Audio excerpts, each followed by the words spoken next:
সবাই বলে কোনো ধর্মই খারাপ কথা বলে না, কিন্তু মুসলিমরা কেন অন্য ধর্মের লোকদের ইসলাম গ্রহণ করতে বলে?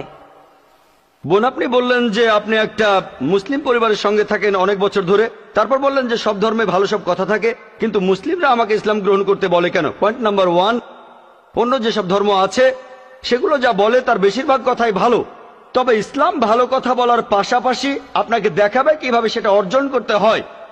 আমি উদাহরণও দিয়েছি, সব ধর্মই বলে চুরি করো না, ইসলাম একই কথা বলে, তবে ইসলাম দেখিয়ে দেয় কিভাবে সেই অবস্থানে যাবেন যেখানে কেউ চুরি করে না।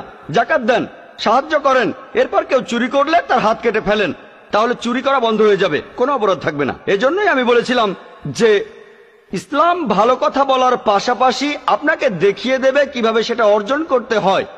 2 নম্বর পয়েন্ট, আমি বিভিন্ন ধর্মের একজন ছাত্র হিসেবে বলছি, যদি আপনি হিন্দু ধর্মগ্রন্থগুলো মেনে চলেন, মনে হয় আপনি হিন্দু, যদি হিন্দু ধর্মগ্রন্থগুলো মেনে চলেন, যদি একজন ভালো হিন্দু হন, আপনাদের ধর্মগ্রন্থই বলছে ঈশ্বর মাত্র একজন। আমার লেকচারে অনেক হিন্দু ধর্মগ্রন্থের উদ্ধৃতি দিয়েছি, এক ঈশ্বর। আপনাদের ধর্মগ্রন্থ বলছে মূর্তি পূজা করবে না। ভগবদ গীতার 7 অধ্যায়ের 20 অনুচ্ছেদ বলছে জাগতিক আকাঙ্ক্ষা যাদের বুদ্ধিকে আচ্ছন্ন করে রেখেছে তারা নকল ঈশ্বরের পূজা করে, তারা মূর্তি পূজা করে। এক ঈশ্বরে বিশ্বাস করতে হবে। আজকে আমার লেকচারে বলেছিলাম বিশ্বাস করতে হবে অন্তিম ঋষিকে, কল্কি অবতার, যার বাবার নাম হবে বিষ্ণু ইয়াস আব্দুল্লাহ, তার মায়ের নাম হবে সুমতি আমিনা। তিনি জন্মগ্রহণ করবেন সাম্বালা নামের গ্রামে মক্কা। তিনি জন্মাবেন সাম্বালা শহরের প্রধানের ঘরে, মক্কার প্রধানের ঘরে। তিনি হবেন পুরো মানুষ জাতির পথপ্রদর্শক। তিনি আলোকপ্রাপ্ত হবেন রাতের বেলায় একটা গুহায়। তিনি উত্তর দিকে গিয়ে আবার ফিরে আসবেন। ঈশ্বর তাকে 8টা গুণ দেবেন। তিনি হবেন পৃথিবীর সব মানুষের পথপ্রদর্শক। তিনি একটা ঘোড়ায় চড়বেন, ডান হাতে থাকবে একটা তরবারি, 4 জন সহচর থাকবে তাকে বিভিন্ন সময় ফেরেশতাগণ সাহায্য করবেন। এরকম আরো অনেক অনেক। এই মানুষটা কে?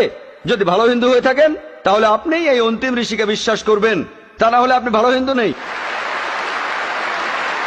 যদি ভালো হিন্দু হয়ে থাকেন তাহলে এক ঈশ্বর বিশ্বাস করবেন, তাহলে আপনি মূর্তি পূজা করবেন না। নাতাস্তি প্রতিমা আস্তি, মহান ঈশ্বর, তার কোনো প্রতিমা নেই, তার কোনো প্রতিমূর্তি নেই, তার কোনো ছবি নেই, তার কোনো ফটোগ্রাফ নেই, তার কোনো ভাস্কর্য নেই।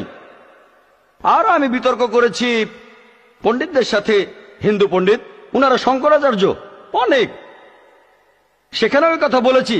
কোন শঙ্করাচার্যই আমাকে বলেননি ভাই আপনি ভুল বলেছেন, কেউ না। একটা বিতর্ক করেছিলাম শ্রী শ্রী রবিশঙ্করের সাথে 21শে জানুয়ারিতে। তিনি ইন্ডিয়ায় হিন্দুদের মাঝে খুবই জনপ্রিয় গুরু, আর্ট অব লিভিং।